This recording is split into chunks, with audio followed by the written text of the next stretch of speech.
ಹಾಂ ಹೇಳಿ ಹೇಳಿ. ಈ ದೇವಸ್ಥಾನ ನಾವು ಹುಟ್ಟಿದ ಮೊದಲಿಂದ ನಡೀತಾ ಇದೆ. ಭಾರಿ ವಿಜೃಂಭಣೆಯಿಂದ ಜಾತ್ರೆ ಅದು ಇದು ಮಾಡ್ತಾ ಇರ್ತಾರೆ. ಇವಾಗ ಸುಮಾರು 35-40 ವರ್ಷದಿಂದ ಭಾರಿ ಗ್ರ್ಯಾಂಡಾಗಿ ನಡೆಸ್ತಾ ಇದ್ದೀವಿ. ಗ್ರಾಮಸ್ಥರೆಲ್ಲ ಸೇರಿ ಸುತ್ತಮುತ್ತಲು ಗ್ರಾಮಸ್ಥರೆಲ್ಲ ಸಹಕಾರ ನೀಡ್ತಾ ಇದ್ದಾರೆ.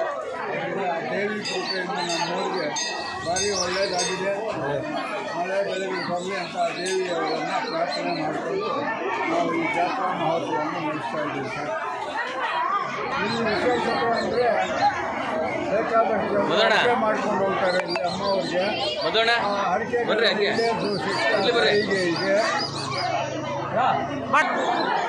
ಏನು ವಿಶೇಷತೆ ಏನು ದೇವಸ್ಥಾನದ? ಸುಮಾರು ವರ್ಷಗಳಿಂದ ನಮ್ಮ ತಾತ ಮುತ್ತಾತರ ಕಾಲದಿಂದ ಇಲ್ಲಿ ವಿಶೇಷವಾದ ಪೂಜೆ ನಡೆಸ್ಕೊಂಡು ಬರ್ತಾ ಇದ್ದಾರೆ. ಇವಾಗ 40 ವರ್ಷದಿಂದ ಭಾರಿ ಗ್ರ್ಯಾಂಡಾಗಿ ನಮ್ಮ ಹುಡುಗರು, ನಮ್ಮ ಗ್ರಾಮಸ್ಥರು, ಈ ಸುತ್ತಮುತ್ತಲ ಗ್ರಾಮಸ್ಥರು ಅವರೆಲ್ಲರೂ ಸೇರಿ ಈ ದೇವಸ್ಥಾನದ ಜಾತ್ರೆಯನ್ನು ಬಹಳ ವಿಜೃಂಭಣೆಯಿಂದ ನಡೆಸ್ತಾ ಇದ್ದೀವಿ. ಆ ದೇವಿಯಲ್ಲಿ ಏನಾದರೂ ಹರಕೆ ಮಾಡಿಕೊಂಡ್ರೆ ನಮಗೆ ಈಡೇರಿಸ್ತಾ ಇದ್ದಾಳೆ. ಅದರಿಂದ ಆ ಮಾತೆ ಮೇಲೆ ನಮಗೆ ಭಾರಿ ನಂಬಿಕೆ ಇದೆ. ಅದರಿಂದ ನಾವೆಲ್ಲ ಒಟ್ಟಿಗೆ ಸೇರಿ ಇಲ್ಲಿ ರಾಜಕೀಯ ಇನ್ನೊಂದು ಬೇರೊಂದು ಏನಿಲ್ಲ, ಎಲ್ಲ ಪಕ್ಷದವರು ಇದ್ದಾರೆ. ಆದ್ದರಿಂದ ಎಲ್ಲರೂ ಒಟ್ಟಾಗಿ ಸೇರಿ ನಾವು ಜಾತ್ರೆ ನಡೆಸ್ಕೊಂಡು ಹೋಗ್ತಾ ಇರ್ತೀವಿ.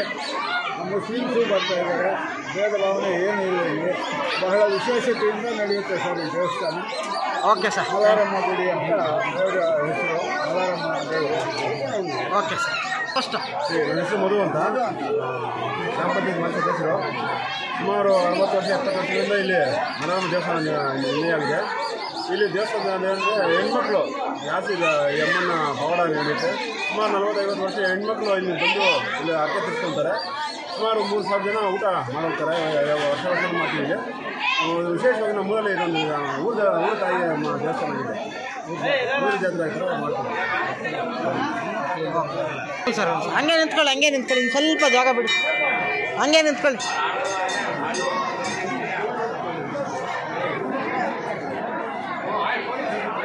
ಎಲ್ಲ ಈ ಕಡೆ ನೋಡಿ.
ಬಾಯ್ ಮಜ್ಜಿಗೆ ಚಿತ್ರಪ್ಪ.